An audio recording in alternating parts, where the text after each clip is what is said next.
Immunotherapy is the future of cancer treatment, but not all immunotherapy is the same. CAR T-cell therapy has changed outcomes for some blood cancers, but we're going to talk about our approach today called Autologous Adoptive Immunotherapy, where we build natural killer cells and dendritic cells specifically for tumors using special messaging, and we'll go into that in a minute. Think of a tumor as a neighborhood, and around that tumor, these natural killer cells are trying to get there, and they're the police ready to kill the tumor. But around these cancer cells, there can be gangs. These are like suppressor cells. These are physical barriers that block the police or your immune system from getting in and killing the cancer. And this is the real key to cancer. We're going to get into that. We're going to talk about tumor microenvironment. And if those gangs stay in control, the treatments will struggle. The immune system won't be able to do its job. So here's today's roadmap. We're going to talk about CAR T-cell therapy, what it is, any of the side effects. We're going to understand how it works and some of the costs. We're going to go over autologous adoptive immunotherapy in plain English so we can understand how these natural killer cells and dendritic cells work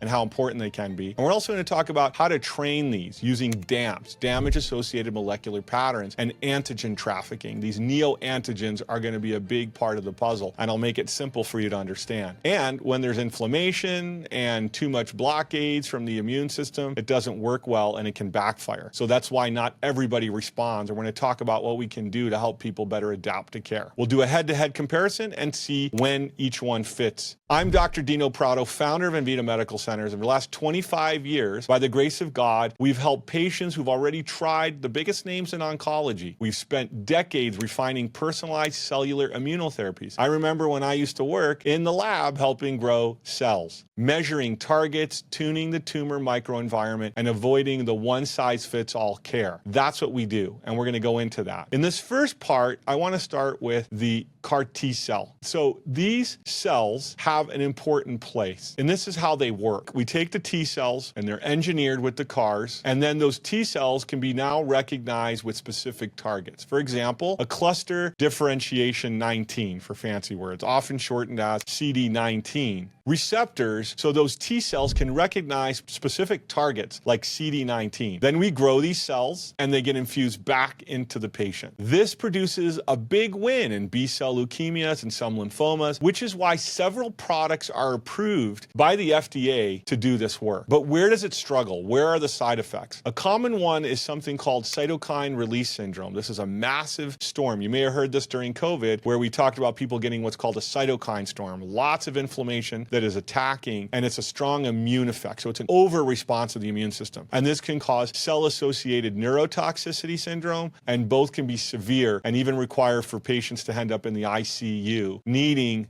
medications and care. They'll need special drugs like steroids or tozolimab, and these are like rheumatoid arthritis drugs to kind of calm down that inflammation. So this is why the CARs can be great, CAR T cells, if it can hit the target, but sometimes it can overreact and get an over response. And that's why, it works for certain cancers with very specific markers, but we don't see it doing the same in solid tumors. So let's go into that. Many solid tumor targets are patchy and they change their antigens all the time, meaning like the outside of the tumor can shift its antigens like a snake sheds its skin. It can change, mutate. So it makes it hard for your T cells to find it. So the T cells can't always traffic that information. The dendritic cells don't always have the right antigens, and the T cells, the natural killer cells, can't do their work. So they're meaning to try to do their work, but they can't. They can't get into the tumor because of those neighborhoods that are hostile, like we talked about, these gangs that are blocking the police, your immune system, from getting in.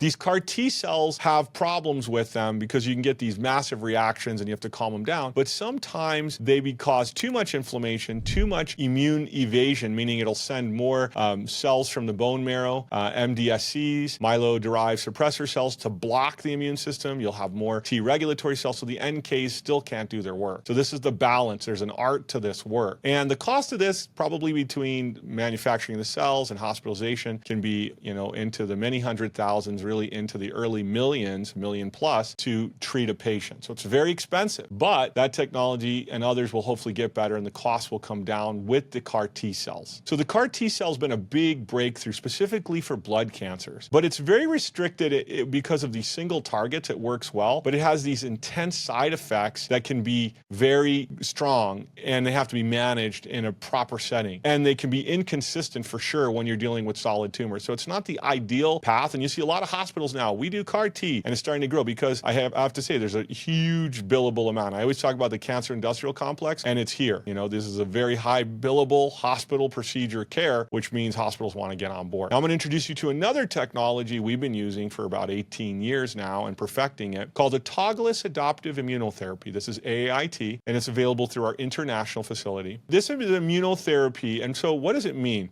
It means we use your own cells, the natural killer cells the Lord gave you. We design them, grow them, and we help them, giving them information from stressed material, and we help them grow. We give them the right antigens so they can go in and go after tumors. The nice thing is natural killer cells can kill both tumors and viruses. They basically they do a great job. They don't need an ID badge for marking. They don't need major histocompatibility complex. It can just go and kill the tumor. So it's really nice when they do their work. And in fact, if your natural killer cells are working you likely wouldn't have gotten cancer in the first place because it would have gotten rid of it. And this is why, if you will, the immune system is such a key part of cancer treatment. The dendritic cell, which is part of the same treatment, the dendritic cells are the master teachers of your immune system. Think of them as like an alien, I said before, where they get their arms out, they grab the antigens and hand them on to the natural killer cells, and then the natural killer cells go and kill the tumors. They teach your immune system what to do. So we load these tumor antigens with new neoantigens coming right from the patient. These neoantigens now teach the T cells to recognize cancer anywhere in the body, and they go after killing them with precision. But how do we teach them? We use specific information. One of the key pieces of information we use is called DAMPs. Damage-associated molecular patterns, these DAMPs, they're the body's natural danger signal. And when released at the right amount, they can tell that this dying tumor cells and its information, these tumor fragments, are now going out, and mature dendritic cells pick them up. And now they can teach the natural killer cell exactly what to do to kill the tumor better and faster. So this is the simplicity of it. And so in part of the process that we develop is the way the body would naturally kill the cancer is very much on how we develop the process, because that is the steps that we see go wrong in care. So AAIT, or Autologous Adoptive Immunotherapy, does two things at once. It trains the police, the dendritic cells, and it teaches them with the new antigens, and it passes that on to the T cells. So now the T cells can go out and kill the tumor. And it goes back up to it with special, in an analogy here, it does two things. And it can back them up with special units and expand the natural killer cells to take back the neighborhood and go in and kill. So why patients like this approach is because you don't have the side effects you do with CAR T cell, if any, very mild, and it works like your body's natural method at going after the tumor. The reaction sometimes would be just like a fever or heat around the tumor, which are really good signs. And you typically don't get cytokine storms or cytokine release syndrome and neurotoxicity. We just haven't seen that in 18 years at all. But in CAR Ts, you do see that because it's really very strong and designed with the CAR engineer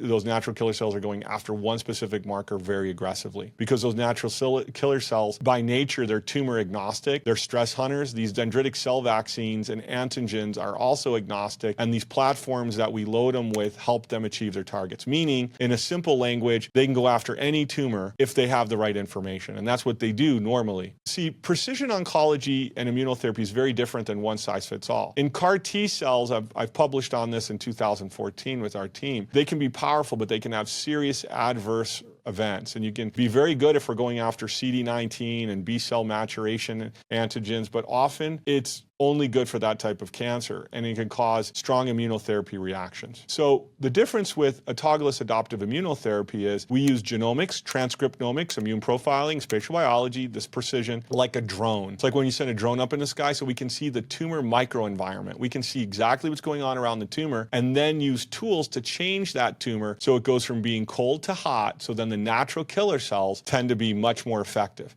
When you have cold, or you have these gangs blocking the police from getting to the tumor, if you don't remove them, even with CAR T cell, you just don't get the response you want. This is where precision oncology, I believe, has the advantage, because we work on that tumor microenvironment first before we expand those natural killer cells to do their work. And that's rarely done at all in standard oncology. So how do we design these treatments of your own natural killer cells and dendritic cells, which are called vaccines? It's not a vaccine in the way that you would think like a vaccine from an infection, but it's like your own immune system system is grown and typed to your tumor. We load your dendritic cells with your antigens, which is, it's naturally done because that's what these cells love to do, but these are neoantigens that change over time. And so we tune them using DAMPs, these damage-associated molecular patterns, and teach them to be strong and go after tumor. Then we expand the natural killer cells and the dendritic cells into large numbers so they're healthy, vibrant, tumor-seeking, and ready to kill. And then we introduce them into the body at the right dose, depending on the tumor, to go after and kill the cancer cells. So think of it like this, an analogy here of like a snake. Tumors can shed and swap antigens like snakes shed their skin. And the dendritic cell vaccines keep this lesson plan up for the T cells so they can spot the new disguises and they can slowly, virtuously create a cycle that kills the tumor, leads to more antigens, which leads to better teaching, which leads to stronger immunity. And this is the road to long-term remission. Killing the cancer, feeding it the new information, and repeating it so that your immune system is back on track to doing what it was meant to do in the beginning. That's why immunotherapy is such a big deal. And so many things can destroy your immune system. Chemotherapy does in high doses. Radiation can affect it. A lot of things can affect it. Infections, chemical toxins, heavy metals that brought on the cancer potentially in the first place. The immune system becomes depressed. And so by changing this, we're reintroducing the body's ability to find and fight that cancer. So let's talk about now side effects between the two. So we have the CAR T cell therapy, which commonly can have the cytokine release syndromes and immune effectors that are associated that are neurotoxicity syndrome. And so these patients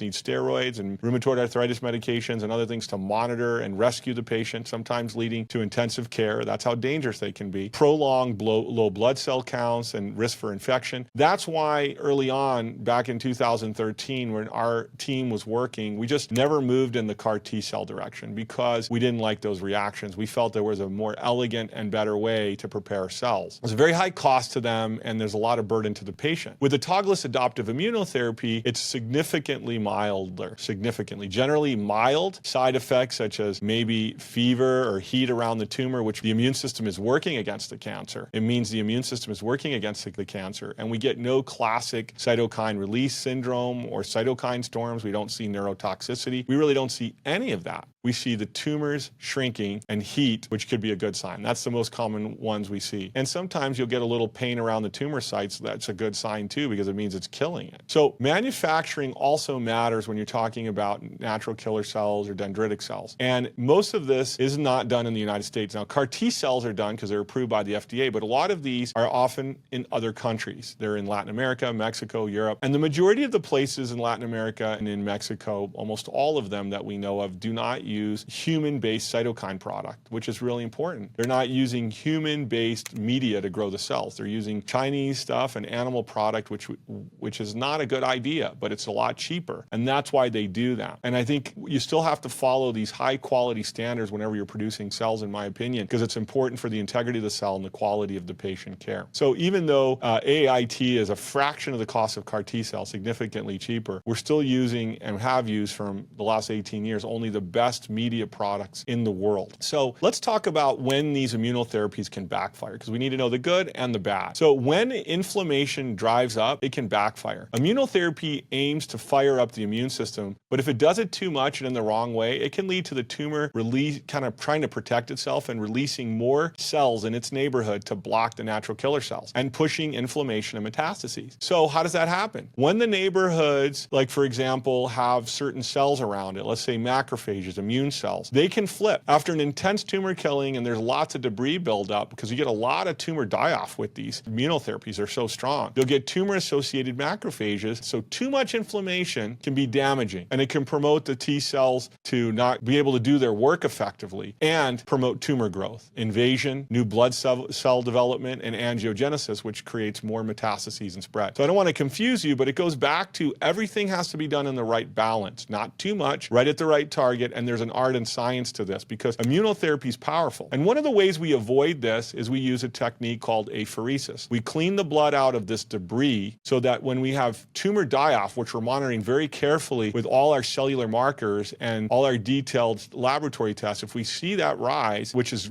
a good thing, means we're killing cancer, we got to clean the blood out. So we use a technique where we attach a machine to the blood. It's an apheresis, cleans it all out and returns the clean, healthy blood back to the patient. And that reduces the burden, and it works really well. And so now we can start cleaning out these debris that are building up from all this tumor die-off, because you're going to get things like myeloid-derived suppressor cells that promote the blocking of the immune system. They come right from the bone marrow and they block it. We're going to see M2 macrophages, FOXP3, T regulatory cells that are blocking the natural killer cells. So this is why tumor microenvironment is so important and never talked about. These regulatory T cells can overexpress, and they can cause a block to the natural killer cell in cancer. So T cells can also become exhausted. So if a patient's already done PD-1 therapies and has already done chemo and lots of other things, they likely have exhausted T cells that aren't working. And we need to refresh those and help those respond better, even while we're growing and expanding the T cells and helping the antigens, get the neoantigens to the T cells, so we can limit any risk of relapse. Cytokine releasing syndrome can drive resistance because of all this big cytokine release and suppressive pathways inside the tumor neighborhoods, teaching the cancer how to hide. So you just have to think about it as, in immunotherapy, you're going to have good targets, and if you overshoot those targets, and it's not tight, meaning if your tumor is already open, ready for the immune system to come in, it's hot instead of cold, the natural killer cells will come in, kill, and remove the tumor beautifully. But if it's cold and that environment is off and you over push the immune system, which happens if you don't change that tumor microenvironment, you can eventually get inflammation and resistance. So there's an art to this.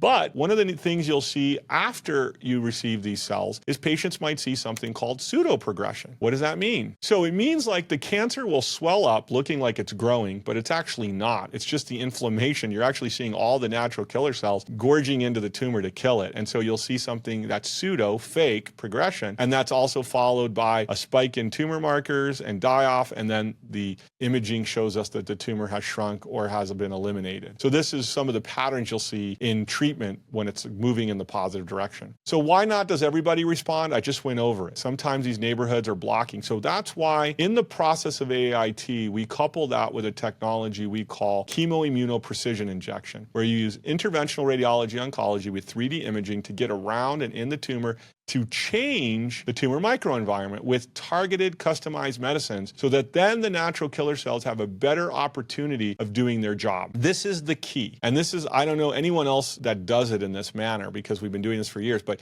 you need technology to see it. Like I said, we send a drone up in the sky so we can see around that tumor and see all that tumor microenvironment. That's called spatial biology and immunoprofiling. And then based on that, we can change the neighborhood. And then that's the right time that the natural killer cells will be able to come in and do their job without having all of that blocking. As we use the analogy, the police can go in and do their work without the gangs blocking them. When we train these cells, we love to use DAMPs. These damage-associated molecular patterns are so important in autologous adoptive immunotherapy because it's giving all of this information, antigen signaling, all kinds of data to the natural killer cells so that the tumor cannot be disguised anymore. It's giving it all the information so the natural killer cell, think of it as like a hunting dog. It can sniff out the tumor now because it has these DAMPs. And the DAMPs provide all the signaling information for the NK cells to go to work, and all the information for the dendritic cells to give to the natural killer cells. So one's the teacher and one's the attack, and the combination of those are working in sync to help you. So you can have a bottleneck in this antigen trafficking where you have really these neoantigens are not being expressed. They're stuck on the tumor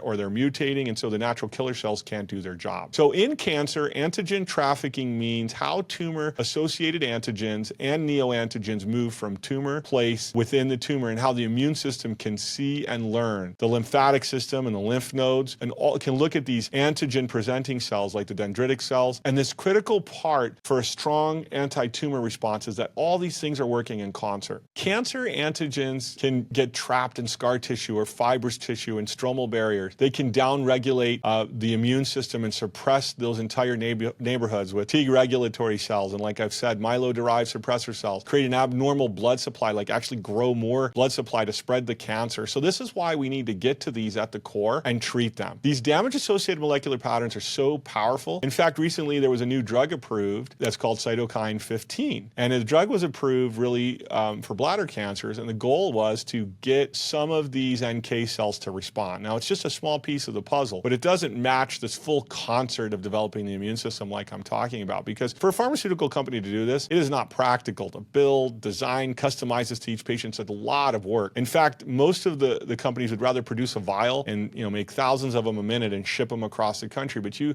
can't do all this work with just one vial. Everybody's different. The neighborhoods around the tumors are different. The way your natural killer cells are responding are different. Their fitness, their strength, their cytotoxicity, all that has to be dialed in. And that's what the key of precision targeted immunotherapy is. So the dendritic cells and the natural killer cells working together the way your body does it naturally with the right signals to kill the cancer and create that virtuous cycle of passing that healthy information along so the immune system can finish the job. With a powerful immune system and the right targeting and the right planning, you can now see there's a big change in patient care and in results because the cancer now begins to respond and you've shut down all of those blockades to the tumor, allowing the natural killer cells to do their job. That's AAIT. So if you look at them, they're different. CAR T-cell is for blood cancers. That's where it's been approved. But for solid tumors, breast, pancreatic, lung, you name it, prostate, colon, you name it, it's AAIT. That's what it was designed for, to make sure that the proper antigens are loaded and given to the body, grown, and then returned with health to you, your own cells. So you're not getting foreign cells, you're getting your own. So that's why also you don't get a lot of the reactions you would get with other immunotherapies.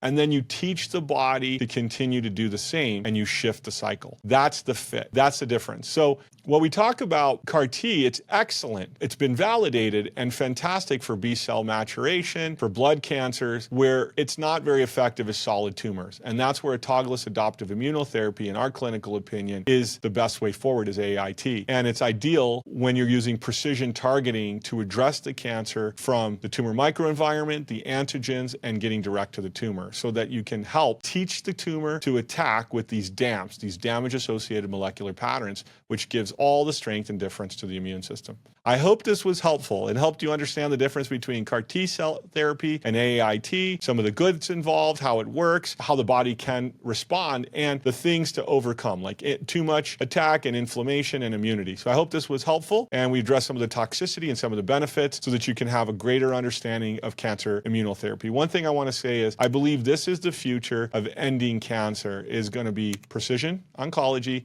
with these types of customized immunotherapies. This is the future. This is where we have such promise in immunotherapy, and we can already see even when a new drug comes out in immunotherapy, it's like a blockbuster drug, and it's a tiny little piece compared to what I'm talking about today, which is the full concert of the immune system. And I think this is the key going forward. I hope this was helpful. May the Lord bless you on your journey to healing.